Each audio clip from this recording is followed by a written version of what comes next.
Greetings, salutations, respect, and love. I am Scott. Welcome to the Prog stream, where we're going to ask the question, hey, what's so great about King Crimson anyway, man? Wayne, this was kind of sort of your idea. You're the idea man. Tell me a little bit about how you came to King Crimson and weave into that what's been going on with your not one but two YouTube channels. Wayne, how you doing today? Doing great. I came into King Crimson through Rye Heap when I was looking up members and finding what they worked on before with Ken Hensley and Lee Kearslake and all that. And John Wetton popped up and said, John Wetton guy, right? Yeah, who's John Wetton? So I went listened to seen he was in this band King Crimson. So I thought, you know what, let's start at the beginning. Let's go to In the Court of the Crimson King. Heard that album, never heard anything like it before. Like, it was just like, what is this? And Epitaph, one of the most powerful songs ever written. And yeah, and on my channel as well, Prisms of Prog, I just did my top 20 albums of 2023 Prog related. Bound to be a few in there where I know. I can't believe it, Wayne. I actually checked your channel before we went on. I didn't see it. You said it was on there. I guess I didn't refresh my browser or whatever. I'm an idiot. So go over to Wayne's channel, check out his top 20 of 2023, which I'm doing tomorrow right here on the Prog Corner. Michael, what's going on your channel over there? When will we be seeing best of 2023 over at the Notes Reviews YouTube channel? Probably later December. I'm still working through my last handful of reviews. So let's see here. I have all my queued up stuff. I have Press to Enter and Panopticon and Sins in Arabs in Aspic queued up for this coming week. And then I have Dolly Parton's new album, Peter Gabriel's new album, and then I want to finish it off with like 25 quick reviews before we dive right into the best of. So expect that like the last week of December, because I'm still working on some of my last minute reviews. Yeah, there's a lot of new stuff coming in right at the tail end of the year. It drives me crazy because, honestly, I need a couple weeks off from listening to music. So I know I always do mine just a little bit before everybody else. It's just for my own sake. It's just for my own sanity, where you know how it is, man. You just try to listen to everything and cram it all in. You don't want to miss anything on that year-end list. It's insane. But yeah, that's a pretty aggressive and ambitious lineup there. Thanks. Yeah, I'm pretty excited. We know and love Notes Reviews, one of the best channels on YouTube. If you don't, absolutely, you need to go over there, subscribe to their channel. You know the drill, but hey, what we're really excited about today, and I apologize to Cody for, but I saved the best for last. His debut here on the Prog Corner. It's Cody from Brockway's Vinyl Bites. Cody, how are you, man? What's going on? I'm good. I just want to say, actually, Mike, they had asked if I'd seen your channel before, and I was like, I don't know if I have, but I definitely have. Yeah, as soon as you saw that face, I knew you'd know. I think you did a feature on the Prog Report too, right? Yeah, I've done a couple of them. One for, I think, was it both for the Deer Hunter? I know I definitely did one for the Deer Hunter. Well, I did see you on there before. Is that with Jordan Bloom? Yes, yeah, my friend Jordan. Yeah, he writes everywhere. He's amazing. Man is so prolific. Man, if I could write like Jordan Bloom, there would have been no Prog Corner. I'll tell you that much, because I was writing in the same sphere as him, and I'd read his reviews and be like, there's no way I could ever write that good, so why even bother? And Michael and I both did the Wheel of Prog over on the Prog Report. A lot of fun. Yes, which was a lot of fun. Cody, tell us a little bit about your channel. Well, I basically just talk about all the music I love. So that's classic rock, it's metal, it's prog rock, it's prog metal, it's everything. Everything from new stuff to old stuff. I've recently gotten into doing the live stream thing, as you could probably tell. I'm here with you guys. But on my channel, I've done a couple of live streams. I did ranking the Rush discography on a tier list on a wheel, sort of similar to the Wheel of Prague, but not the same. It was kind of different. Yeah. And I did that with Martin Popoff, actually. I don't know if you guys know who he is. I know Scott. Oh, yeah. The legendary Martin Popoff. Yeah. Yeah, he lives about an hour from me. Oh, wow. Yeah, not even. But Cool. I had him come on the stream. I was like, maybe he won't, maybe he will. And he did. And he was awesome. He was great. I've been a fan of his for a long time. Got a bunch of his books. But yeah. So he came on the stream. And then we just did a stream last night where we just talked about all our favorite Genesis albums. And surprise, I liked all of them pretty much. But basically my channel is where I just geek out over music, and I have a pretty extensive record collection, so I just kind of pull out things like I don't know, I have a Signed Asia album here, and we kind of pull out things like that and talk about it. Yeah, Carl Palmer. Oh man, there you go.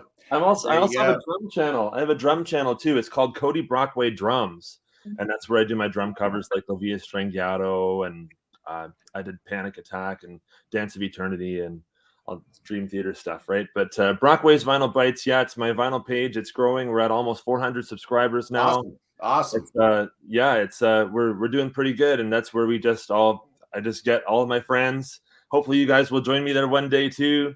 I get everyone, all my music fans, to come over there and just freak out about all this great music. Now you know he was vetted before he was allowed up here. Cody, you're doing a great job. All the success to you and your great channel. We're gonna go through the King Crimson discography. We're gonna go through all their albums, pick them apart, and decide if King Crimson's any good or not. Right? If you've seen the avatar for this channel. I switched it over to the Larks tongue logo like the second month I had the channel going. Come on. Obviously, the answer to that. But I just wanted to say that yesterday was the second anniversary of the Prog Corner, man. Can you believe it?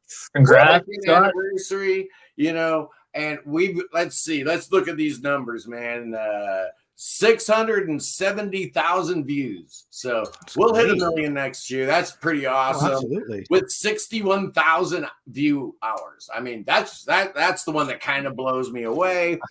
6,980 subscribers. So we're 20 away from hitting 7K. And all that time I've done 325 videos. Isn't that weird when you look at how many videos? Yeah. Didn't you just hit a milestone, Michael, recently over on your channel? Oh, probably. Let me just have a. Didn't you hit like 1,000 recently or something, or 10,000, or who knows? You've been doing this like so long, it's ridiculous.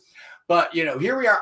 We're not really we're not really doing a lot of live streams on the Prog Corner. But I will say this is our 15th Sunday Prog stream, Wayne, and the last 7 have all hit over 1,000 views. 9 out of the last 10, and a week before last, our Pink Floyd episode actually hit 2,000 views. So when I get off the live streams and I realize, wow, 250 people watched, it's just a small percentage of the people that are actually watching this. So I apologize to the people in the live stream who I've been ignoring. It's Jeff Shilka, boys and girls. Yeah, we love you, Jeff. And it's the Colonel Ed in the house. Just got to give a shout out to those good people. Yeah, I'm excited about this. Everybody knows Tara O'Reilly from the chats every Sunday, right, Wayne? I mean, every Sunday she's been here. Well, her and her dad have a brand new Prog related YouTube channel called Spinnin' Prog. There it is right there. Feel free to put a link to your channel in the chat so everybody can subscribe. Let's get a whole bunch of new subscribers for you. The channel's a day old, man. They posted their first video yesterday. So, we just talk about what's new and fresh here. But the biggest announcement I wanted to make, taking all this time away, is the Prog Corner playlist. Did you hear about this already, Michael? Yeah, I know you did. I've been posting it all over social media. I'm very excited. I'm very excited for this. Prog Radio are putting together, starting this Friday. The wait is over. Every Friday at noon Eastern time, 90 minutes of music curated by yours truly. And it's just going to be awesome because, we can't really take the risk of copyright hits, can we?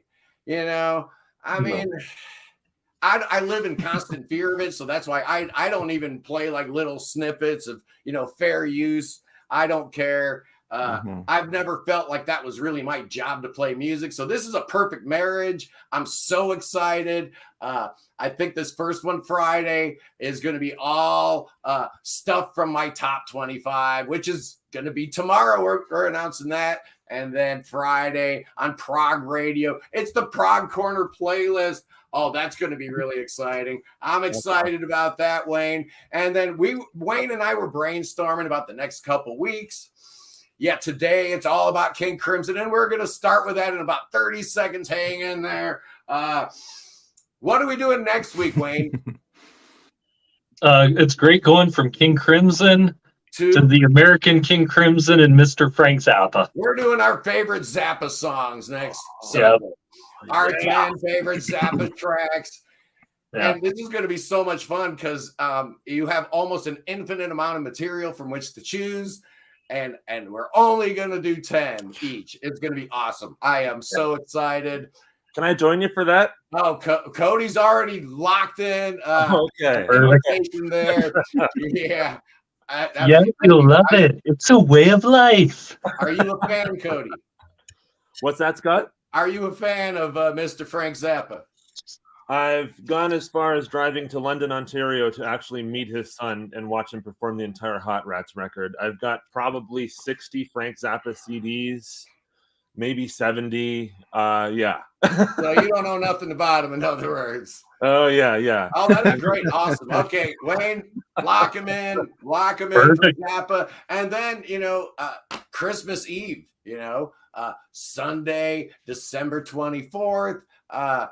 Wayne came up with another great idea. We're just going to come up with our Mount Rushmore of Prague. If we had 4 faces up there, Andy Edwards did it not long ago on his channel. It was a great episode. So I was kind of thinking about stealing that anyway. So when Wayne suggested it, I'm like, yeah, let's do it. So that's going to be December 24th. And my last couple of shout outs, I just want to thank Myth of Logic, keeping me posted on the progress on his new album. I'm excited about it. And Solstice reached out. Andy from Solstice reached out. Brand new live album. He sent me really, really cool. So we'll be talking more about Solstice. I've kind of been ignoring them a little bit. And Michael, another band that reached out the other day to me that you've been talking about a lot on your channel is OK Good Night. They've been great. Yeah. Fantastic. Right? I love it when bands do that. It kind of makes me like, okay, I've been ignoring you. So the least I can do is mention your name on a prog stream. Oh, man. What does King Crimson mean to me? Well, honestly, I got a sister that's 4 years older than me and a brother that's 5 years older than me. So, I had my sister, she wasn't dating guys her own age. Come on. So I was listening to a lot of music I probably ought not have been listening to. And I heard this and clearly not ready for it. I didn't think it was all that great. It took me years later to really appreciate the debut, but retrospectively, I was 7 years old when this came out. So obviously it wasn't my time. That would be much later on into the mid 70s when I really started getting into King Crimson. But I still think this is probably the first purposefully written, recorded, produced, and marketed prog album. Were there other records that were progressive? Absolutely. Were there other records that had moments that were 100% prog? Absolutely. Did King Crimson invent prog? No, they did not. But this is the album that kind of started the genre as we know it, like it or not. It's not Days of Future Past. It's not Shine On Brightly by Procol Harum. You know, all those are great early examples of the nice. You can throw them in the mix. Pink Floyd, Sgt. Pepper's, but this is the first real prog album. And Wayne, you want to start off? You just went through their whole discography kind of with fresh ears. I'm really interested in hearing your perspective on this one in particular. Yeah, I came into them at the age of about 22 when I found this album. And I think looking at it musically, just take everything away from King Crimson, everything, strip it down. This gave a lot of bands, this album in general, direction. You look at bands like Yes, Genesis, Pink Floyd, even Deep Purple, you could say it. They could have been inspired by this for their In Rock album a little bit. But listen, this 21st Century Schizoid Man is a perfectly titled song, from that hard intro to just this free jazz. What is this? And I Talk to the Wind, beautiful, melancholy song. Epitaph is one of the best songs King Crimson, in my opinion, ever wrote. One of the most emotional. It really set the bar for what was to come. And The Court of the Crimson King is on par with Epitaph. Like, those two songs, I just hear these, and every time I hear this album, have to listen to those two songs. But listening to it fresh, like Greg Lake, pretty much launched his career.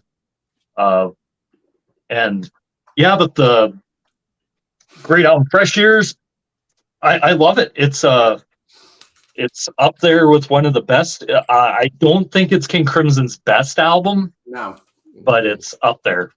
And just that artwork, man. Come on. Does it get Think any of it, better 1969. Cody, does it get any better than this? What's this that? artwork is just sick. That album is incredible. It is. And can you believe that that's the only King Crimson album to ever chart in the US top 40? Yep. It was like the top 30 album. Like, that's pretty good for an album of, basically 3 songs that are almost 10 minutes and then like one shorter one. It's insane, brother. I love it though. I mean, Michael, where do you put the first album in the discography? I mean, some people review it as the absolute paradigm of prog. Others, kind of yawn a little bit at it. Well, I definitely don't yawn at it. I am more in the, like, this really did kickstart the progressive rock movement. Like, as you guys were saying, there were prog elements that were kind of swirling around, but I don't think anybody had nailed down an entire album of progressive rock. And I think this was the first one. Like, for a lot of people, this album is King Crimson. For like a lot of like passive, I guess, listeners, this album is King Crimson, and in many ways they've only really done the one album in that kind of a sense. When you say, oh yeah, King Crimson, they're like, oh yeah, that weird Red Face album, right? They don't really think of anything else. This was my first listen of the from the band. I got into them really heavily in high school.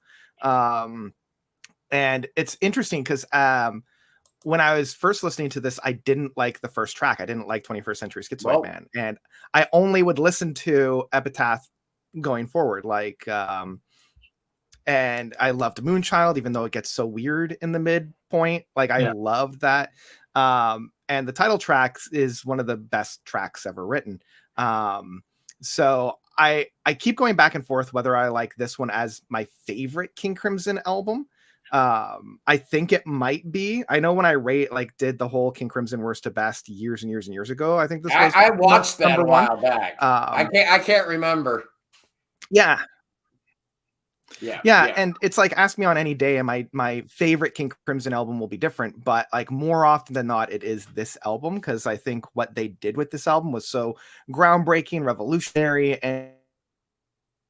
and the face of progressive rock in the face of music. Well, you cut out there for a second, but I was just gonna say that Wayne brought up a point about like what other bands were doing at this particular point in time. And apparently, Messieurs Anderson, Squire, and Bruford attended an early King Crimson concert, and they collectively looked at each other and said, "Damn, we need to practice." That's amazing. I guess it's been corroborated, and it just points to even the great and mighty Yes needed King Crimson to really flesh out all their promise. And so we love the first album. I think all four of us agree it's a 10 out of 10 record. Yeah. Even with Moonchild in there, it's still a 10 out of 10 record. That was the first King Crimson record that I ever bought with my own money. It wasn't the first King Crimson that I ever heard, though. My dad back in the day, as I'm 25, right? So I wasn't. Thank you for putting that out there. Dude's 25 and we're talking about the Crimson discography. Life is good on the prog corner. Well, my dad is 71 now. And he was, back in Canada, just going around the Toronto circuit. He was in lots of bands. Like he was in Rick Emmett's solo band. Whoa. He was in a Canadian band called Rabbit. They, just made, was touring around Canada and Germany, and he was Lee Aaron's bassist too. I don't know if you guys know her. That's not very prog, but he played bass in her band for a while. But he loves prog. Yes is his favorite band of all time. And so when I was born, The Ladder had just come out, and he was playing that a lot. But he also had a CD by King Crimson, and it wasn't any of the albums, but it was a compilation. It was called The Compact King Crimson. Oh, I remember that one. Yeah. And it's kind of a weird one because it doesn't have much of the John Wetton stuff in the middle. Yeah. It's mostly all beginning and all discipline, right? And so I'm like 4 years old, and he's showing me stuff like Frank Zappa, and he's showing me stuff like the song In Discipline, and he's telling me all about Bill Bruford. It's like, I'm 4, but right. But no, I loved it ever since that age. Like he would burn me copies of these CDs, and I would listen to them. Like I'd go to my mom's house, make her listen to them, like. That's awesome, man. And it's obvious that you came from an environment where, musical adventurousness was not frowned upon at all, which is part of the reason why King Crimson in its initial formation, you think about how long it took them to get in the Court of the Crimson King just the way they wanted to get it. Yeah. They hit the road. They hate the road. The band implodes on the road. Greg Lake is planning his exit, while the band is still actually touring the U.S. I guess there was a date, with the Nice and the Fillmore West, and that the plots were hatched for ELP, but we somehow, some way get enough of Greg Lake in the Wake of Poseidon that it does really feel like a natural follow-up to the first album. I always felt it was maybe kind of like a weak younger brother. I didn't like it as much. There's some great stuff on here, but some of the stuff that's great sounds like the stuff that was on the debut album, but just not quite as great, What are your thoughts on this one, Michael? Since you cut out and came back in, thanks for coming back in. Obviously, Michael's back in the house in the Wake of Poseidon, man. What you think? I love this record. I agree that it is a little bit of a pale comparison to the original, and I think it's because of this record that no two albums from King Crimson since then have sound similar. Like we'll have iterations of the band that will use the same techniques and use the same things. But like, if this didn't sound as closely to In the Court of the Crimson King as it did, I don't think it would push the band to continuously reinvent themselves and to continuously try new things. That's an interesting point, actually. Yeah. Like, yeah. Yeah, like I actually prefer Pictures of a City over 21st Century Schizoid Man. I didn't say which song sounded like which other song. I will. I will. And even though I like In the Court of the Crimson King, the track a little bit more than In the Wake of Poseidon. In the Wake of Poseidon is still a masterpiece. You know, the mellotrons on that track just drip with beauty. I feel as if the second side is not quite as strong. Like, I'm not a big fan of Cat Food and the Devil's Triangle, even though it's doing that same kind of like impressionistic free form jazz that Moonchild did. It just, for me, it never comes together, you know? So I do think the second side is a little bit of the weaker sauce, but I still enjoy this one, and I will turn it on. And I think that because the second side's a little bit weaker, and because what's so strong on the first side was what they were doing on their first record, I understand why people don't look favorably on this record, but I still love it. I still think it's one of their best. Where Cody, where's this one with you? Yeah, I haven't given much attention to this one. I'm using this as a thumbnail, by the way. Yeah. There we go. I haven't given this one as much attention as I have the first one and everything after Starless. So I like a couple of the tracks on this. I kind of dig Cat Food, but it's not one of my regular go-tos. And it was, you know, it's where the band is really splintering, like you guys were mentioning about, you know, Greg Lake going off to ELP. And so it was just kind of, it's kind of an in limbo record, you know. It's kind of like where do we go from here, right? Yeah. So. And I think there was the thought process at the end of that record that there would be no more King Crimson, right? I mean, Fripp was beginning to get a little bit of a reputation as, you know, maybe not the easiest guy to work with, you know, but we still get old Pete Sinfield, right? He's a common thread throughout the first 4 albums. And on this third album, you know, we got Gordon Haskell a little bit, right, on In the Wake. Yeah. So we had that little continuation there. But Keith Tippett, why was he never officially a member of the band? His contributions to Lizard are part of the reason why I just love this album. I mean, I know Fripp hated this thing for years. I understand why people hate this album, but I contend that Robert Fripp has come around in an interview with Prog Magazine a couple years ago. He's claimed that he listened to it again, and now he kind of gets it, which is, you know, really cute. An artist rediscovering his own music almost 50 years later. Included some, you know, a little bit of this record on the tour I saw. They played a little bit of Lizard. So obviously he's had a bit of a change of heart for it.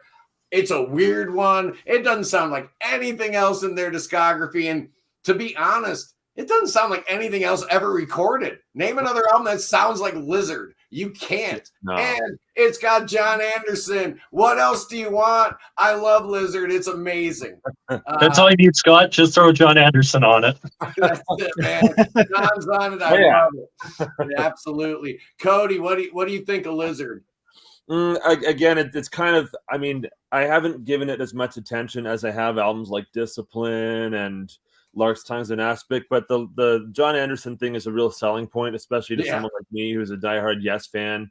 So the whole 20-minute track with John Anderson's pretty decent. It's pretty cool.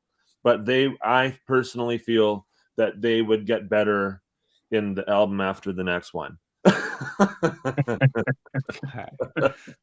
I mean, not that any of it was ever bad. Like, it's not about getting better. It's just being different. That's all. Yeah. Because King Crimson were never bad. You know, Robert Fripp doesn't do bad. It's just different than, you know, we have our specific eras that we like the most, right? Yeah. We all have our favorite eras, and that's the fun thing about this band, right, Michael? Absolutely. Absolutely. I have to give that one more attention, though. Thoughts on Lizard? What do you think, Michael? Oh, I love this record. I think this is one of their strongest and most cohesive in it being so quirky. Like it's almost got like this medieval flair to it, you know, like there's just like I remember dropping the needle on Circus, like the first track, and that Mellotron hitting so hard and so visceral. I was just like, I was blown away, you know, because it comes in very quiet. So I'm turning up the stereo and then it just hits you with that wave of the Mellotron. And I'm just like, well, here we go. And I love how quirky it is. You know, it's almost like a Sgt. Pepper's. Like I feel like this is their Sgt. Pepper's with Indoor Game and Happy Family. Like Happy Family really is like a Beatles and it homage. Sounds exactly like the cover art. Mr. Wondrous, absolutely on point with that one. It does. Yes, it does. Yeah, it absolutely nails it. Yeah, and I saw in the chat, I think it was Learning to Love that said that middle like instrumental piece from Lizard, one of the absolute best moments in musical history. You know, like King Crimson has so many of them, but like that one clarinet piece, it makes me weep every time I listen to it. You know, and I've been listening to this one since I was like second year university, and like that's almost 20 years ago, and still it hits me just as hard today as it did back then. And again, Wayne has kind of been approaching all these early Crimson albums kind of with some fresh ears. I know you just listened to this over the weekend. What do you think, Wayne? Oh, man. This album for me... And Lebowski's asking, is it a good starting point? I don't know. No, it's not. Don't start here. Could be. But... going a little bit back to Wake of Poseidon, I really like the softness of that record. Like, that was something I liked about that record with the peace theme throughout and cadence and cascade, stuff like that. Really good. But getting into Lizard, I'm with you guys. Circus, I heard that and I'm like, this is good. Indoor Games, Happy Family, Lady of the Dancing Water. But to think the same year you get two massive epics in Atom Heart Mother and Lizard, pretty close to one another, and kind of set the stage for what a sideline epic should be. There you go. And just coming into this and to hear John Anderson on this was different. Wasn't expecting that, but when I found he was on this album, it really, to me, set the stage for where King Crimson would go. And Mel Collins, I love his woodwind work. Yeah. Whether it be with King Crimson, whether it be with Frank Zappa, a bunch of other bands he was in, just works good. Gordon Haskell, it's his only real, true, all the way through album. Kind of felt like he fit the band's at least melancholy feel very well vocally. Like he's one of those guys, you picture it, King Crimson singer, Gordon Haskell just fits in there with him. But anyway, I love this record. I'm going to interrupt your thoughts on Lizard a second, Wayne, just to clarify to everybody in the Peanut Gallery, as far as who makes the decisions on the topics, don't address those to me, okay? You know, the chain of command here is as follows, all right? You have an idea.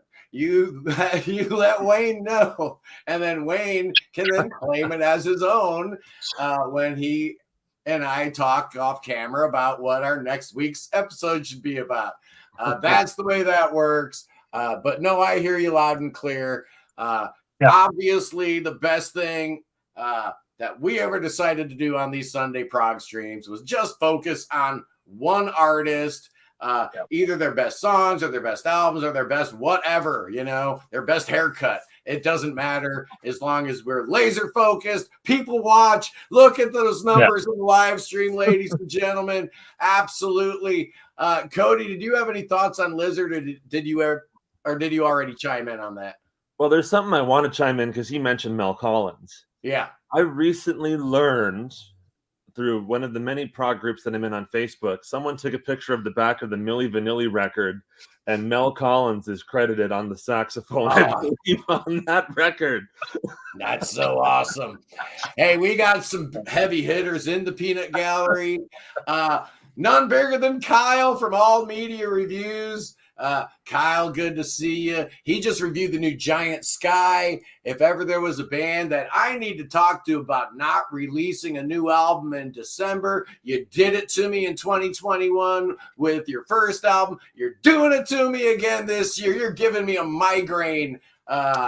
Erlen Vikings, don't do that, man. It's the new Giant Sky 2, just awesome.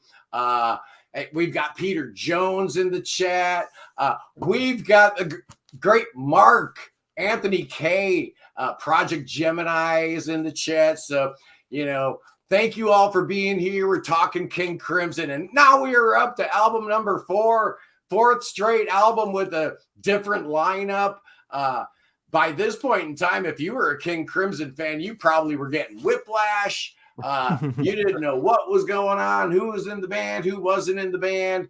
The US cover, the UK cover, I don't like either one, honestly. Yeah. I think the artwork really lets this record down in both cases. This is just a blob. That's a horrible cover. This is just what, a nebula. That's better. It's not even like Hubble or what is that? The James Webb Space Telescope kind of stuff. This is just a horrible piece of artwork and an album that I absolutely despised for years and years. Man, this thing was always at the bottom of my King Crimson rankings growing up. It really has been in the last 10 or 15 years that I've gone back and re-listened to this and said, wow, I was wrong, man. I was dead wrong. Islands is amazing. Again, they never did another album like this. No. And I absolutely love how unique this thing is. I contend there's never been another album recorded that sounds like this. It's just, they did it again. They reinvented themselves again, found a whole nother totally unique vibe, leaned completely into it. I love it. Michael, how do you feel about Islands? Yeah, I love it. This, if in the Court of the Crimson King would be my favorite, this would be my second favorite, and it's a very close second one. This one was the most immediate for me. I love how chill it is. I love how you were immediately right away, huh? Oh yeah. Wow. I thoroughly fell in love with this record. This would probably, when I first listened to this in my third year of university or so like 19, 20. I was swept with how peaceful, but also how like bombastic it could be, like how aggressive it could be as well. So like it's a play in contrasts, and I love that, they're not using the typical mellotrons to lean on or the guitars. A lot of the music is done with the woodwinds and the clarinets and like the full orchestra. Think that's what threw me off the first few times. Was the instrumentation as much as the pacing, because I don't mind low key chill music, but I think when it's done with guitars and mellotrons, these ears are probably more inclined to be fair. But when it's a clarinet, it's like, come on, man, this is King Crimson. But I dig this record. I loved it. I love all the tracks on here. It's again another solid record from start to finish. And I love, like, every note on this record is perfect. So they played quite a bit of this record when I saw them in 2017 in Cleveland with the 3 drummers up front. Cody, talk to me about Islands. Well, that kind of fits in the same bill as the last one, the Lizards one. I'm not really that familiar with, like, those are the 2 sort of King Crimson ones where I'm not familiar with them that much, as opposed to everything else that would come before them and after them in the discography. But it's another transitional period album for them, right? It's another one where it's like, okay, you have to use this stepping stone to get from here to there, and it's another one that basically kind of kept the band going to the next step, right? They needed this album. or else there'd be no King Crimson. Yeah, And, if absolutely. you needed to have that bridge record, because if they didn't keep going and tour on the strength of that, Frick probably wouldn't have thought, about keeping the band going. And now we're getting into the meat and potatoes of the golden era, the Holy Trinity. This is where I will shine. To me, the three perfect King Crimson albums, the unimpeachable, straight up 10 out of 10. I just love all three of those John Wetton albums so much. Album number 5, it's my avatar, it's my everything, man. If Fragile was like the yin, this was my yang. Whereas Fragile gave me so much hope and brightness and sunshine and light and beautiful harmonies, this one gave me nightmares. And I kind of did both in my childhood. And you know how childhood speaks to what we really feel about the world as an adult. We don't really change all that much. To wit, this is my favorite King Crimson album to this day. It scared me then. It still kind of scares me now, man. The starkness of the font, everything about this record was anti-yes. And I just love it. And I always will. Wayne, how do you feel about Larks, Tongues, and Aspic? This has been the one that has taken me the longest to get into. Like, I'm not a huge fan of the first track on this record, and even parts of the second, the second part to it as much. But I think where this album really, really shines for me is everything in between. Okay. And I really like it because it has a very melancholy feel on like songs like Book of Saturday, Exiles, Easy Money, Talking Drums. Like these songs put together, you put this as an album and it's like, wow, this is amazing stuff. And I think John Wetton was the perfect guy for Robert Fripp at this moment. And Bill Bruford, what can't you say about that guy?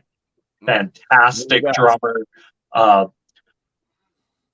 understand why, like, as soon as this came out, that Fripp decided to stick with a variations lineup, at least the core 3. Yeah. Going forward, the violins, the flutes on it are good.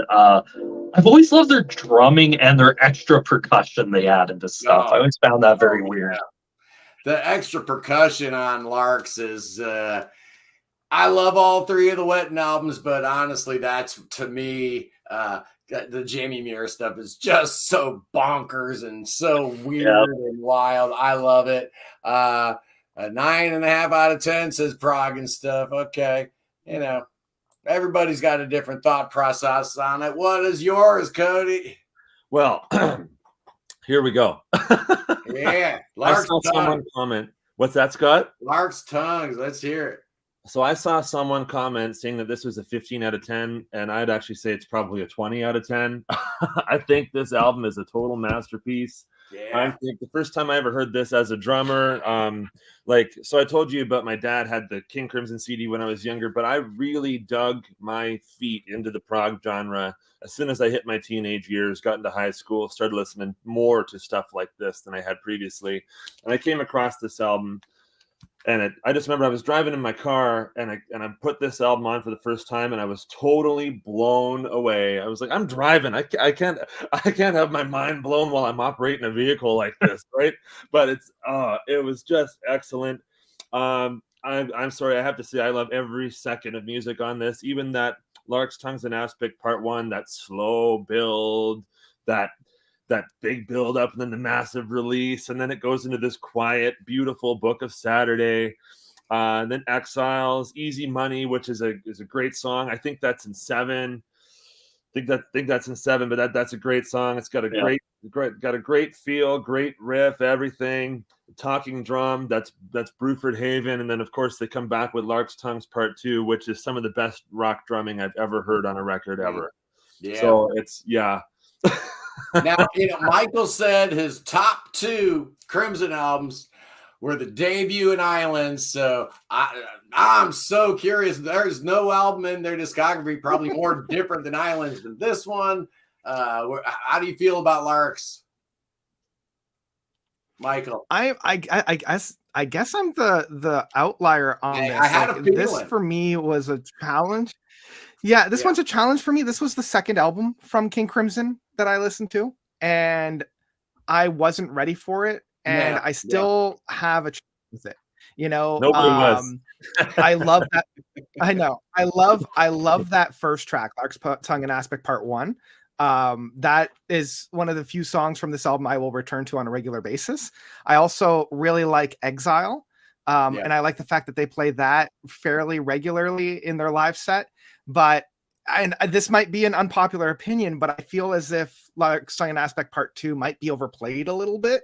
It's not my favorite of theirs. It's fine. It's fun.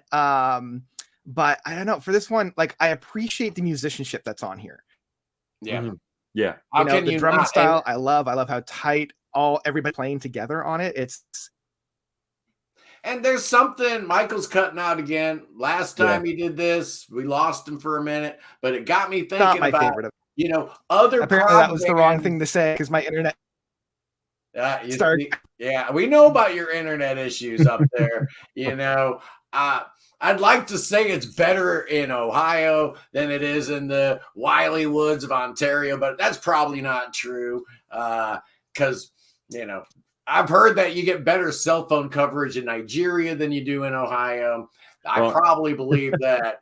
But I'm in Ontario too, and the Wi-Fi here is fine. Yeah, man. I just absolutely adore Larks Tongues, and I understand that it is a bit of a challenging entry in their discography. Like I said, it scared the bejesus out of me when I was a little kid. But I think a lot of people came to King Crimson, myself included, although I had heard the debut.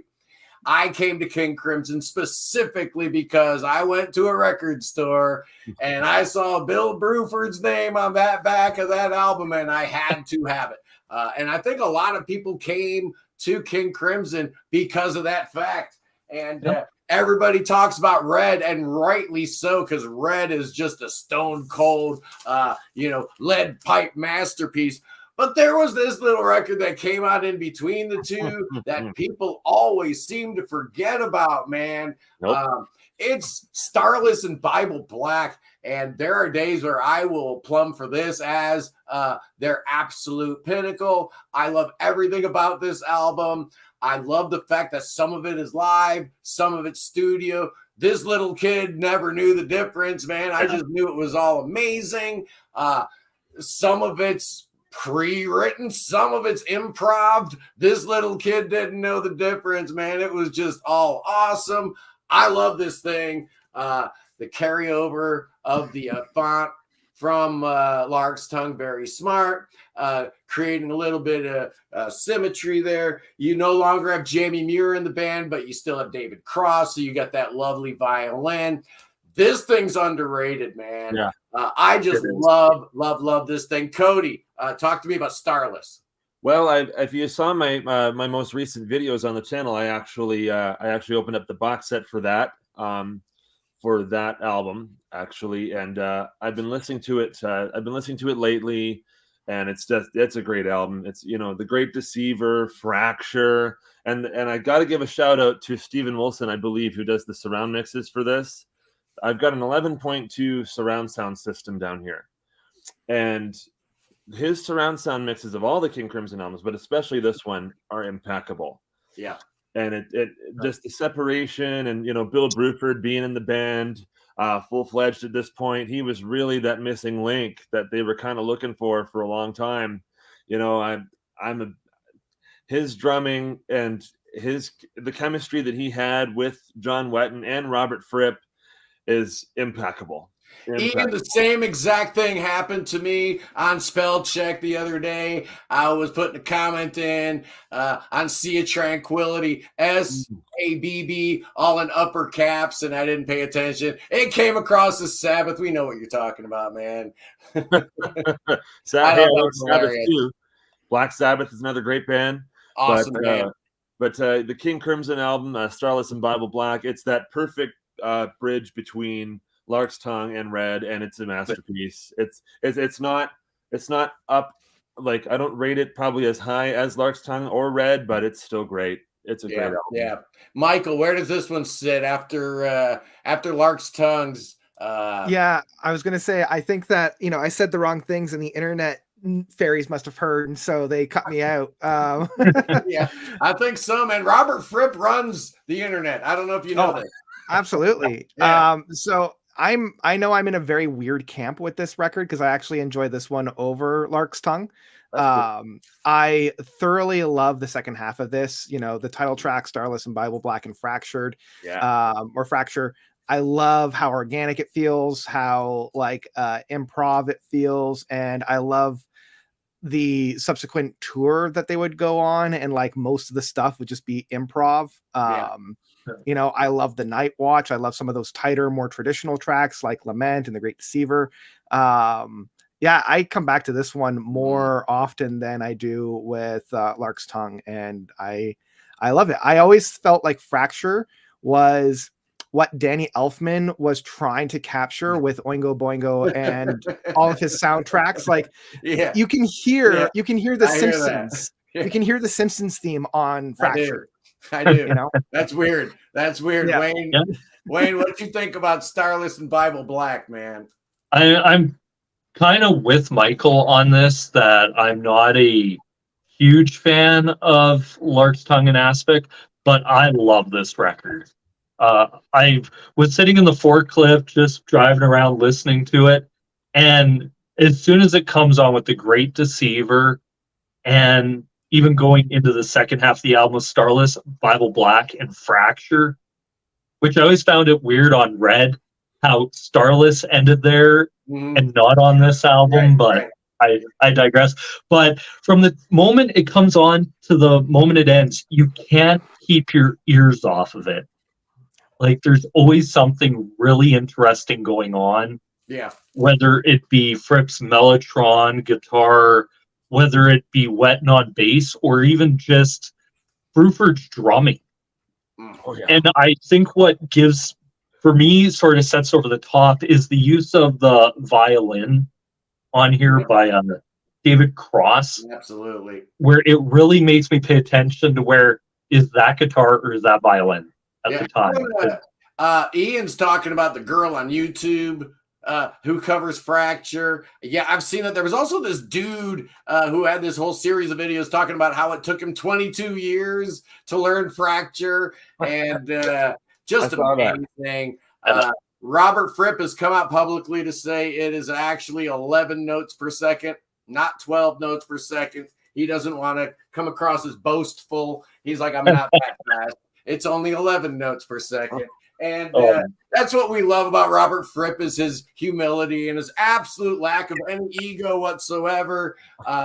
But we digress, man. As the Wettin era came to a close, they weren't going to go out with a whimper. No, siree. They lost David Cross, and now they're whittled down to a power trio. And imagine if this band had survived for a while as a power trio into the mid and late 70s. The damage that they could have done, but they laid it down on this album. Red is a lot of people's favorite King Crimson album. I totally understand why that would be. There's not a single thing about this I don't like. Hey, I even like that Providence, piece, the little, improv thing. It's all right. Leading you right into Starless, it actually works really, really well. And then there's side one, just amazing. And nobody's talked about Richard, what's his name? The guy that wrote all the lyrics. Richard Palmer James wrote all the lyrics. That came out of John Wetton's mouth when he was in the band, which is just kind of weird, carrying over that whole Peter Sinfield thing. Adrian Belew wasn't going to have anybody tell him whose lyrics he was going to sing. But just a little curio of the 70s there, Procol Harum, had their own lyricists, and Renaissance did as well. You don't see that as much nowadays. Anyway, Red. Cody, talk to me about Red. Well, I love this album. Everything. I mean, even Providence is cool. But I love THRAK, Fallen Angel. That's just a beautiful song. One more Red Nightmare, and of course Red, the whole side one, and then Starless, which we were actually talking about. But I want to give another shout out to these guys, Neil Morse, Randy George, and Mike Portnoy, because they did an awesome cover of Starless on this album. I've never heard someone do a King Crimson cover like professionally like this, as good as I heard these guys do that song. That's not an easy song to do, and it's. Anyway, that's kind of beside the point, but I wanted to shout out. Hey, Neil Morris, Mike Portnoy, Randy George, never besides the point on the prog corner. Absolutely not. Well, it's I know bands that were born out of this album, right? Yeah.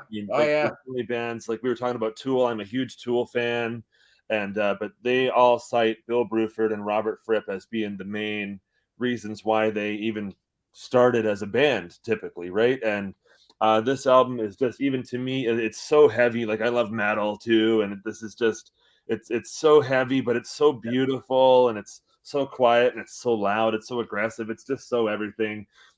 Maybe it's not quite Lark's Tongue. Like I said, that was a 20 out of 10. Maybe this is a 10 out of 10. Okay, but still a masterpiece. I really like it. Wayne, where's Red fall with you, Wayne? In my top 3.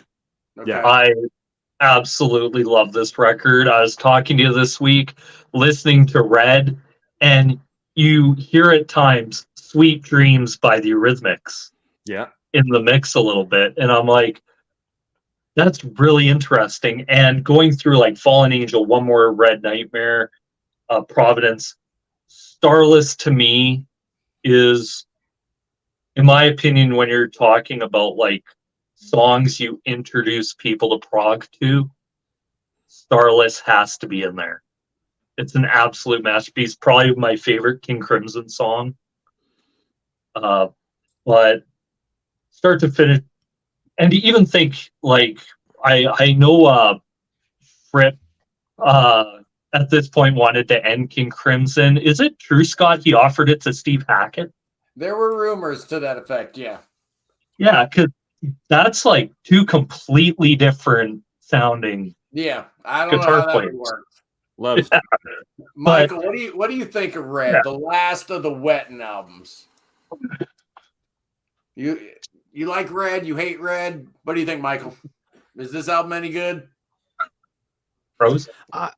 Yeah, can you hear me, Michael? I love this record. Yeah. I can. Yes, I'm so sorry. My internet is still being all over the place. Love this record. This, if we had In the Court of the Crimson King and Islands as 1 and 2, this would easily be the third, and they're, varying degrees. Ask me one day and it's going to be different. But yeah, it feels like they took a lot of like the best parts of their improv, very jam sessions, and then just concentrated on those nuggets to build out the songs. And I know that's how a lot of bands work. They just jam to see what ideas come out, find the gold, and then extrapolate from that. But I think this is like the perfect example of that. I mean, Starless is one of my favorite King Crimson songs. It starts one of my favorite movies of Mandy, which is just a progressive rock movie. And yeah, all the tracks on here are absolute bangers. I even love Providence. Like, I love how the second side starts with Providence, and you have that very, like, essentially very long interlude that comes into Starless. Like, Starless wouldn't hit as hard if you don't listen to Providence first. It feels like it's got direction. There's a purpose to Providence that was kind of missing from Starless and Bible Black, I thought. Yeah, and I love Providence more than like Moonchild or the Devil's Triangle or all those other like very impressionistic jazzy pieces. Oh yeah. And with Red, Fripp had it, right? It was over. It was done. He announces to the world that King Crimson is no more. And, we kind of thought that was going to be the case. But some things were happening. Fripp wasn't going to remain silent. He, went into all these meditation kind of things and these communes. And he was a lost soul there during a large part of the late 70s. But he started doing some things on the side, some different bands, and something called the Discipline started playing around, and it morphed into King Crimson, of course. And we get this incredible album from 1981, where if you would have told me this was the Talking Heads the first time I heard this record, I totally would have believed you. The Adrian Belew effect is amazing here. Bruford totally reinvented his drum sound. And then you've got this guy named Tony Levin playing this weird Chapman stick thing. I was digging it, man. I loved everything about this album. I think it's a 10 out of 10. I just think it's an amazing leap forward. And what a way to start a decade. Man, if the rest of the 80s, would have followed up on the promise that albums like Duke and Drama and Discipline heralded for the decade, Moving Pictures, the 80s would have been awesome, but it didn't really work out that way. But hey, at least we get Discipline. It's amazing. Wayne, talk to me about Discipline as you were going through your whole King Crimson discography. Listening to this album was interesting to go from Red to this, and I'm like, wow, to just see how much music had changed in those few years that King Crimson was gone.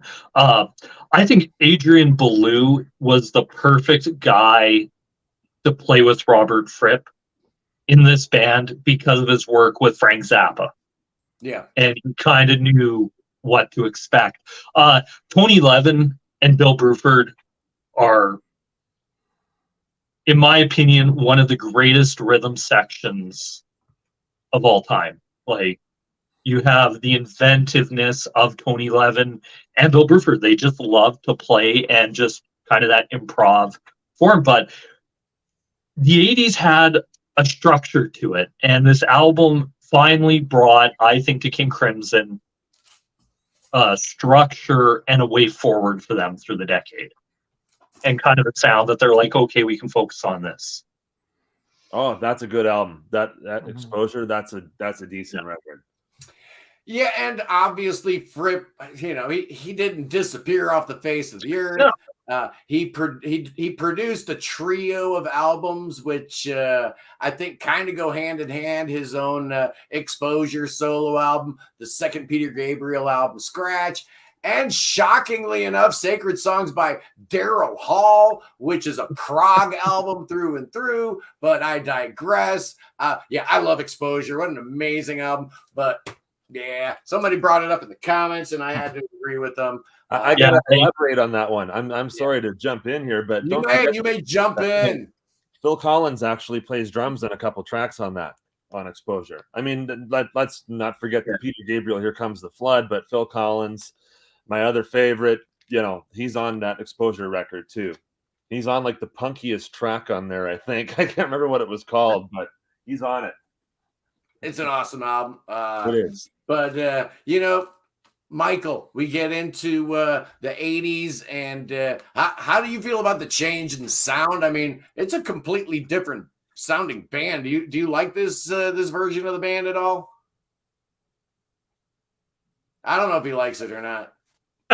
It's actually not a rhetorical question. We're going to get back to Michael and find out his thoughts on there we go. Discipline. But, honestly, guys, bad internet connections notwithstanding, the fact is that those three albums in the 80s kind of all sound similar. I think this is what was next up? Beat was the next one, right? Yeah. This one came out. I think I'm back.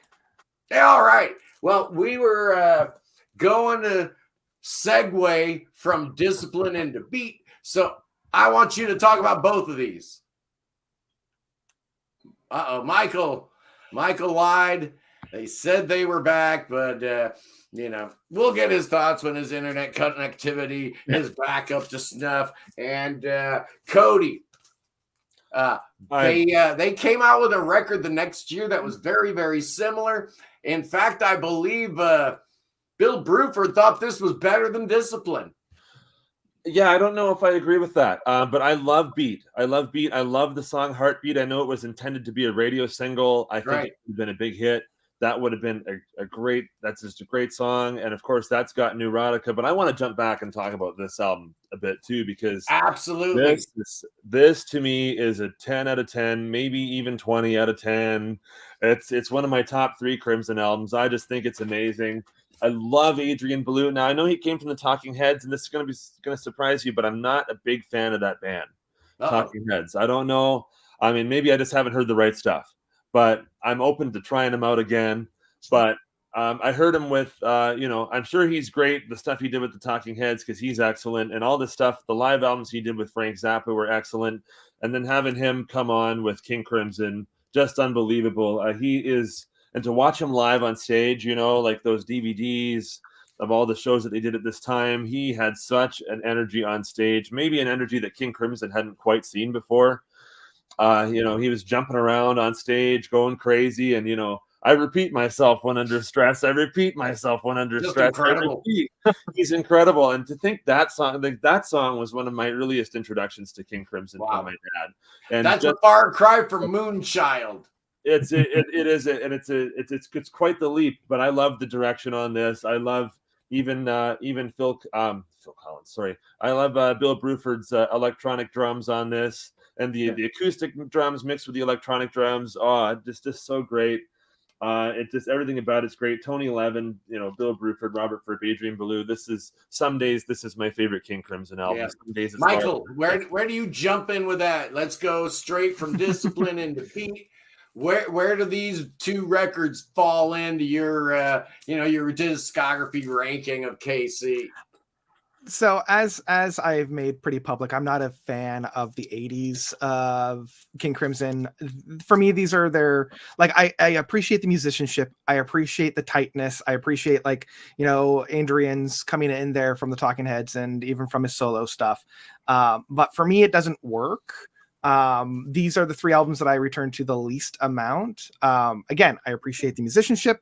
I appreciate what they're doing. It's just when I listen to it, I'm not a fan. And, in fact, it's probably the 3 of a Perfect Pair that I will listen to more often than not, just because of Larks, Tongue, and Aspic Part 3.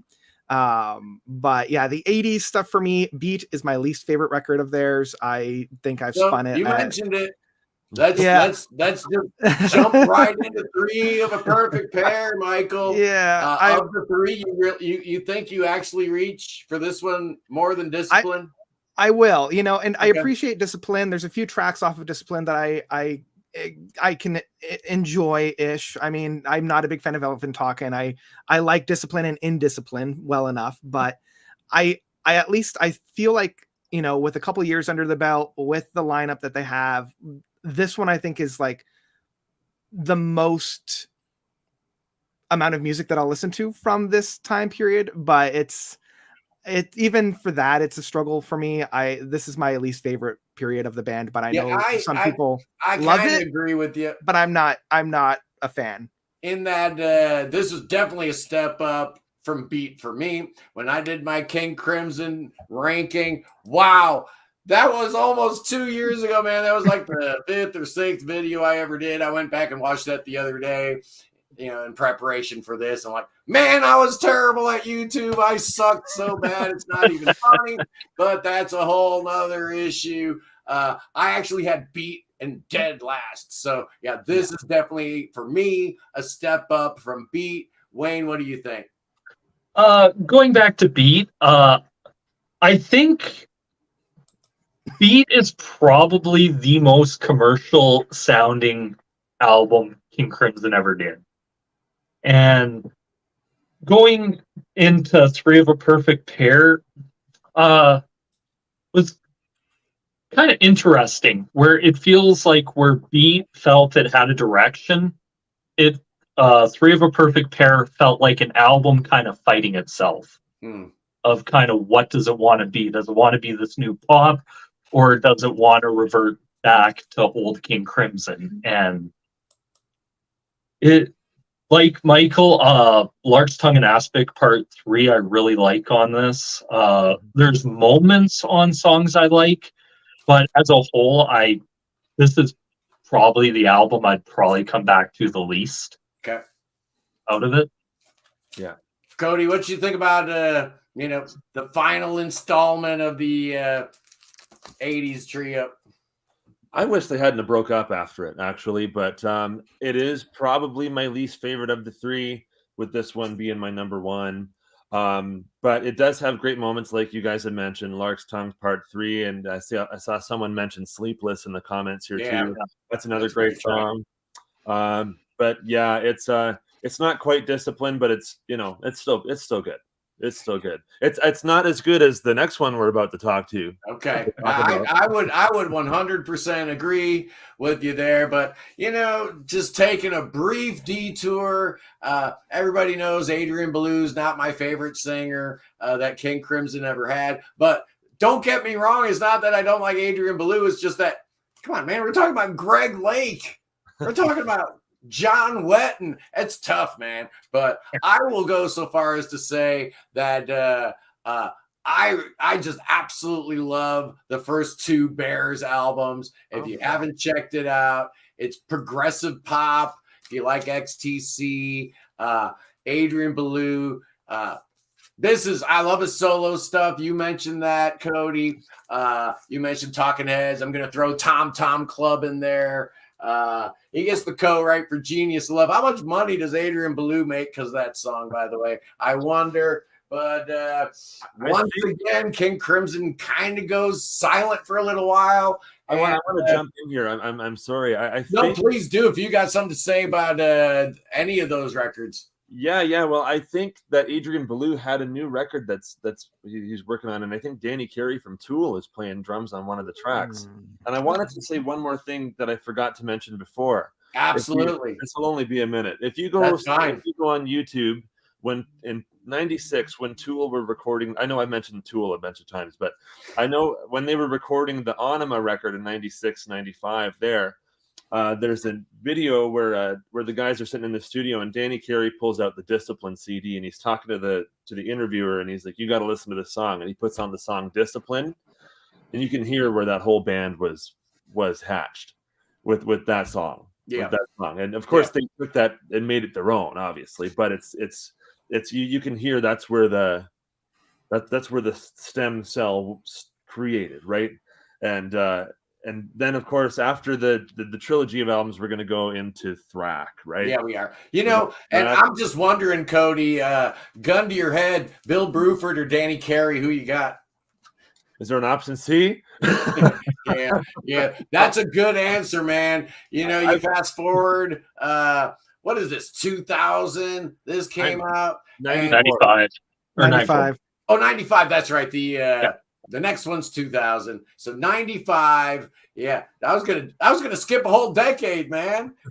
Now this is the final hurrah for Bill Bruford in the band. We have a whole new configuration, right? We got a double trio going on here. Michael, what was going on with THRAK, and what do you feel about this record? I love this record. I think they came back. These three later albums are some of their best and most overlooked. They're fun. Tracks. I love the double trio. It's so powerful. It's so meaty. There's so many, essentially this is what I think Yes was trying to do with their union. And when it fell apart, King Crimson's like, well, we actually like one another, so let's actually do what we want to do with this double trio. Well put. And so having the double bass players, having the double drummers, having the double guitar players, everybody's working so well and in sync with one another. Nobody's battling for songs. Nobody's battling for everything. They're just taking the best of what works. And I mean, you can point to the obvious ones of Room and THRAK and Vroom Vroom and all that. But honestly, I think the best song that encaptures all that is Dinosaur. Yeah. You know, that's the one that uses everybody's skills to the best abilities. So love this track. Love this album. Yeah, Cody, what do you think about THRAK? And you know what? People in the comments are talking about the EP that preceded it. What's your thought process on this era King Crimson? You got that juicy box set, man. Look at that thing. I think it's absolutely incredible. And I know we were talking a bit about Adrian Belew, and I love his voice personally. That's just my opinion. I love his voice. I love the song. I've been listening to this album a lot in the last week, and I really love the song Walking on Air, his vocal on that. And, like, he's got these albums where, like, he's got these songs on these albums where he does these softer songs like Made Kudasai and Walking on Air. And I love his whole persona. That's just me though. But Bill Bruford and Pat Mastelotto playing on this. Sex, Sleep, Eat, Drink, Dream, Vroom, Vroom. My God, what an amazing album. I just think in Dinosaur, Dinosaur was one of the first songs I ever loved from King Crimson. And I think it's a masterpiece. I think when I ranked the my favorite prog drummers or whatever I did about a year ago, Bill Bruford was obviously number one. Pat Mastelotto, I think I had at like number 6. And you got both of them at the same time. This is just like just insanely good, man. If you listen to the surround sound mix that's in here, when you get to a song like Sex, Sleep, Eat, Drink, Dream, you get the 2 drummers playing in 2 different channels. Yep. Mixed in 2 different channels. You get Bill over here and Pat over here. And of course, Bill, especially at the end of that song, is just going ham on the kit. He's just losing his freaking mind over there. And he's playing all these crazy beats against what Pat is playing, but it's all still in time. It's just perfect. It's perfect. It's a lot of fun. I just love THRAK. Wayne, I believe that as you were going through all the King Crimson records over the weekend in preparation for this, I think you ran out of time and you said THRAK was the last one you got to, right? Yeah, this is the last one I listened to. I love this record a lot. It kind of signaled, it kind of feels like that great prog resurgence in the 90s. Where 95, a lot going on, where King Crimson and a lot of the bands said, finally we can drop this and kind of go in a whole new direction. And listening to this, Dinosaur, like you guys said, is fantastic. Sex, Sleep, Eat, Drink, Dream. Wow. Like, I was just listening to this whole album and it just flew by. And it's like, I want to go back and listen to it again. It's that kind of record. But it wasn't to last. That if I talk about what if that King Crimson era, that power trio of Red could have gone on for another couple records. I think that way about THRAK era King Crimson a lot too. Like, what if they could have kept it going just a little while longer? But 5 years later, we get the Construction of Light, which sounded really weird. 19 years later, they reissue it as the Reconstruction of Light. And so I'm not even going to talk about the Construction of Light. This is so much better. Apparently, a lot of the tracks were missing. I guess all of Pat Mastelotto's drum parts were gone, so he had to re-record them using all acoustic drums. This is so much better than the 2000 version. But, whatever. It's the construction / the reconstruction of Light from 2000 / 2019, if you like. What do you think about this one, Michael? Again, I love this. Like the 3 albums that they put out post the 80s, I absolutely love. I love how, like, I've always felt like this project more than any was always a work in progress. It was always a work in constructing music. And a lot of the tracks from this were reconstructing tracks from their past. Like Fractured is essentially like a reworking of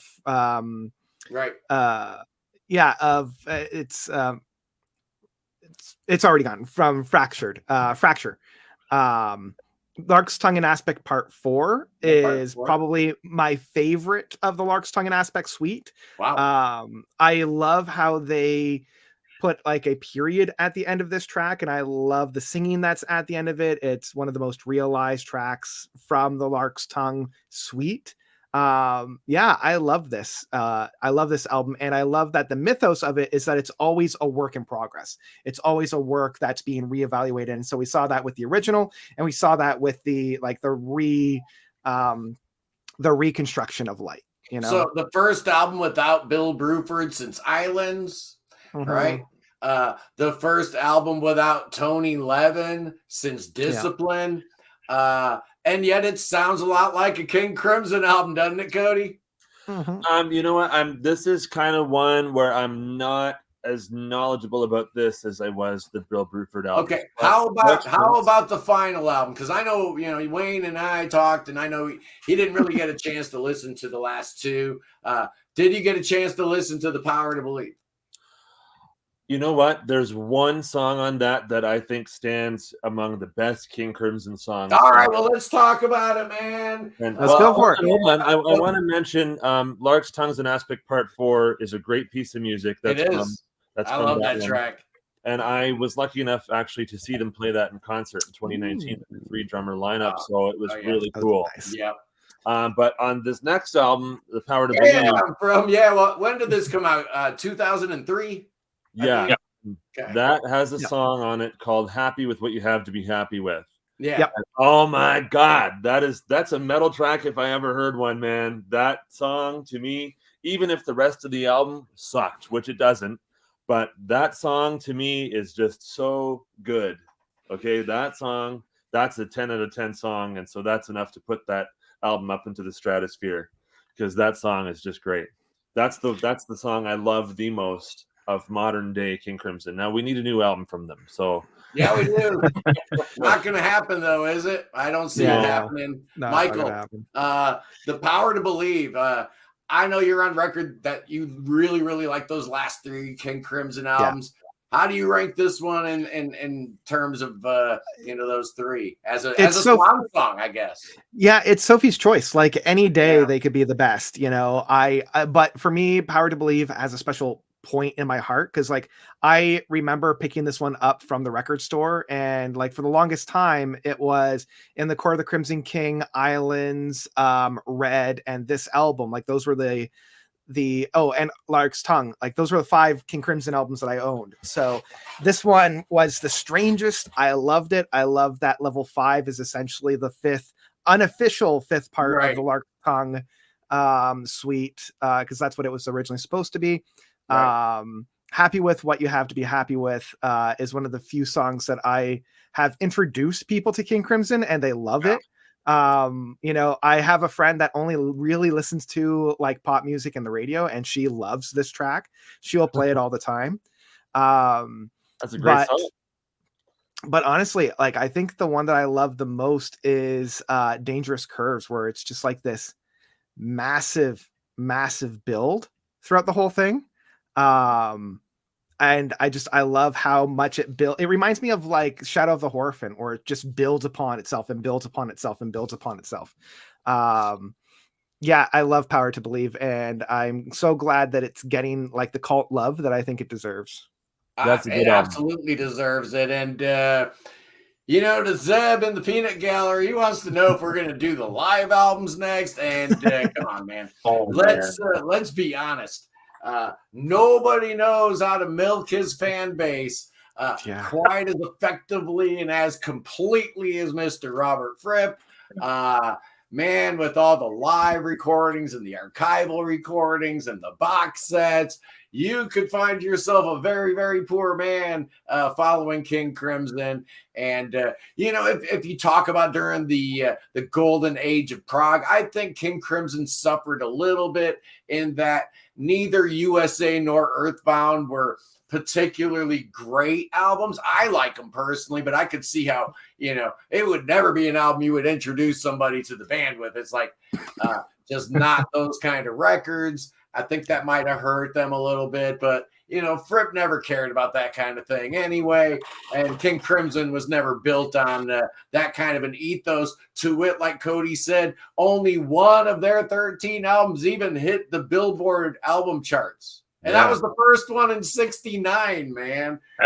That's just incredible for a band that we're still talking about all these years later. Look at that beautiful thing, man. Yeah, this is live pretty much at home for me in Toronto, Ontario. Yeah, and I think this is the 3-drummer lineup too, with Gavin Harrison, Bill Rieflin, who's now passed on, unfortunately, R.I.P. And Pat Mastelotto. But look at Gavin Harrison. I love that guy. What a great drummer. Oh man.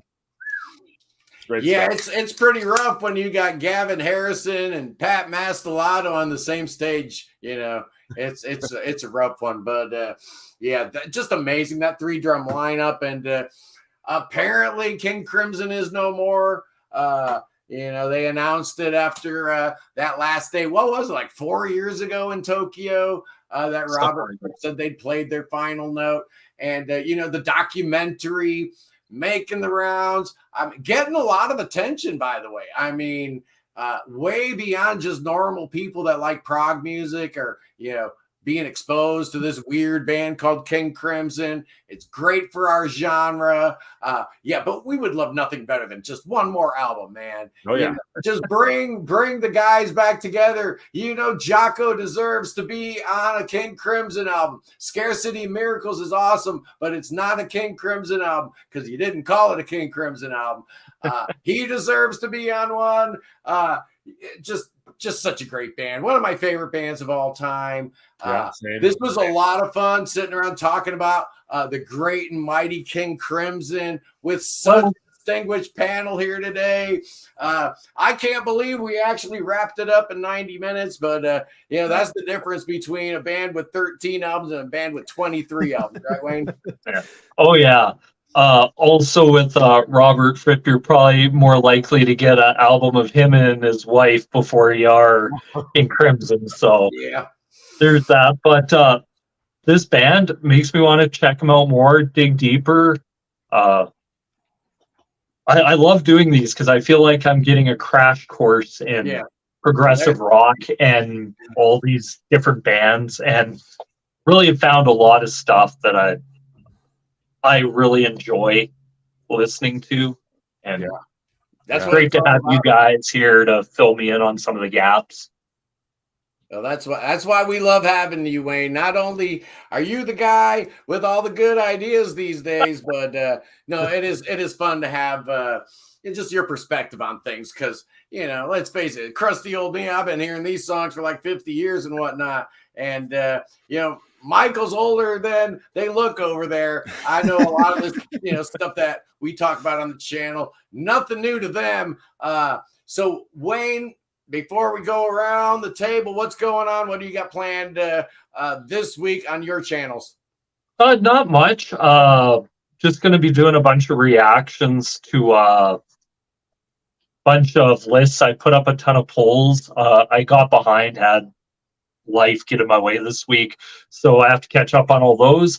And that's pretty much most of that. Prisms of Prague, I uploaded my 20 albums of the year.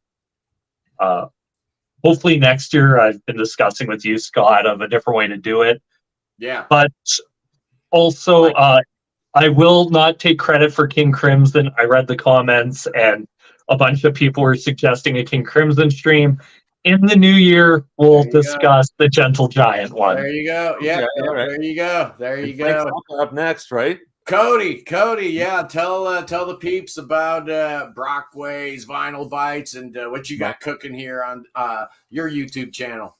Well, basically, my channel is just a space for myself and like-minded people to come on, whether it's via live stream or just by regular video. We just talk about great records that we hold dear to our hearts. A lot of, because I have, I mentioned way earlier in the stream that I've got a pretty extensive record collection. I've got everything from Black Sabbath to Flower Kings to Taylor Swift to Nirvana to Metallica. Is he looking at me or you, Michael, when he said Taylor Swift? No, I was just looking in general. Hey, but A bit of both. Great music, and there's no music that's off the radar on Brockway's Vinyl Bites. Now, naturally, it is more prog, classic rock, and metal based because that's my main thing. Those three. But I've got like last week we had Martin Popoff come join us and doing the awesome. rankings. Yeah, thank you. Coup. And I hope to have you guys on there too. Anytime you guys want to come on, just say yay and we'll have you on because awesome. I don't know the next one we're going to do, but we're going to do another one next weekend. And last night, me and a couple of friends just did the Genesis ranking the catalog on a tier list. So that was a lot of fun, and we're doing stuff like that all the time. I've got new videos coming out pretty much every day, just talking about all sorts of great classic, amazing music, new stuff, old stuff, you name it, it's there. Brockway's you name it, it's there. And what I wanted to tell the peeps is, we just don't let any old ragamuffin on up here on the Sunday Prog stream. Trust me, dear viewer, he has been properly vetted by yours truly. I wouldn't, plumb for some dude's YouTube channel if he wasn't any good. He's Prog Corner approved. Subscribe to his channel. He's awesome. Much love, Scott. Michael. We went over a little bit of your year-end itinerary on the front end, but just give us a brief rundown what we can expect from your amazing YouTube channel, the Notes Reviews channel, man. One of the classic channels on YouTube. What do we got going on this week? What I say? Thanks. Yeah. So as I mentioned at the beginning, I'm coming back. Yeah. Are you all right? Please do. Right, yeah. I'm good. Hopefully the internet's caught up with me. Yeah, a little bit. So I actually just checked my I just checked my analytics and I just passed 17,000 subscribers. So that makes me feel happy. Good for you. So that's great. Thanks, friends. As I mentioned at the top, I've got 3 more reviews coming out this week, 2 reviews coming out next week, plus a big video of like all the albums that I had missed. And then we're diving right into the year-end album of the year, top 10 list, and all that fun stuff. All the content on all the content channel all the time is Prog Corner approved and highly recommended. Prisons of Prague and Notes Review. Expect a subscription from me right away. I'm looking forward to it. Thank you so much. Good deal. That's it. That's what it's all about.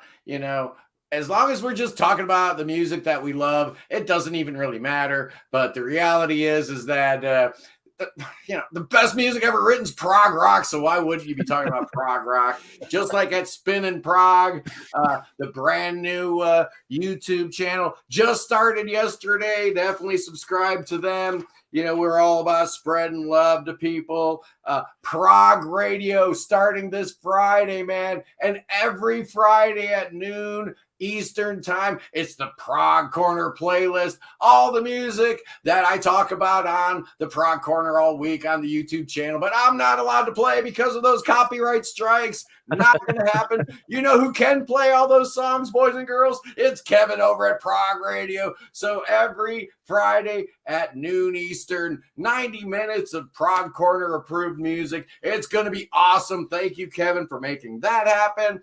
Yeah. Next Sunday, Wayne's come up with the plan, the agenda, and it's set, man. It's going to be Frank Zappa's top 10, and apparently Cody's already put in that he's going to be a part of that. That'll be awesome. He did a good job here, right, Wayne? Yep. Okay, we're all right with Cody coming back? Yeah. Also, maybe I should have asked the Peanut Gallery before I said yes, but I thought he did just fine. So next week is Frank Zappa. The week after that, we're going to be naming our Mount Rushmore of Prague. So come up with the 4 faces that you want to see up there, and just look at that. Look how cool that is, man. And also the week after that is our great to end out the new year on a bang. great album closers in prog. Oh, is that what we're doing? Wayne made Yeah. a management decision in real time, people. I'm getting a little bit worried about not only the bold power move, but B, the absolute bold-faced, just unequivocal usurping of power in real time. It's just wrong. I'm offended. I'm shocked. But Oh man, I'm sorry. So, 31st. That's what we're going to be doing. So Ready, number one. Spin in Prague, Tara O'Reilly's new YouTube channel. Check her out. Second anniversary of the Prague Corner was yesterday, so I just want to say thank you. Everybody that's been watching the videos over these past 2 years. The growth of the channel has been outstanding. Thank you guys so much for everything that you've done. Michael, been there for me right from the get-go. I will never forget. I will always appreciate everything that you've done for me. Wayne, my loyal co-host and partner in crime, thank you so much for curating yet another fantastic prog stream. By the looks of the numbers, it looks like this is another rousing success, Wayne. Pat yourself on the back. Good job. And for a newbie, man, I gotta say, not only was it Cody's his inaugural appearance on the Prog Corner, but dude not only held his own, he freaking kind of killed it. Cody, good job. Brockway's Vinyl Bites. Thank you. Very good YouTube channel. Highly recommend it. And, thank everybody for joining me today. Tomorrow on the channel, you know what time it is. Oh, it's the big one, man. We're doing Album of the Year 2023, and I don't care who says it's too early in the year. Michael, I'm doing it anyway. Yeah, so it's going to be awesome. And then you never know, I might even throw in a little bit of, I might do a non-prog list, right? I did it last year, got pretty good numbers. So I might do that because man can't live by prog alone, or can he? Anyway, all in the peanut gallery. I love you guys. Peace in the Middle East. Free Tibet, and God save the king. Save King Chunky the Third. Save him right now. You got to save him. That sucker could use your save.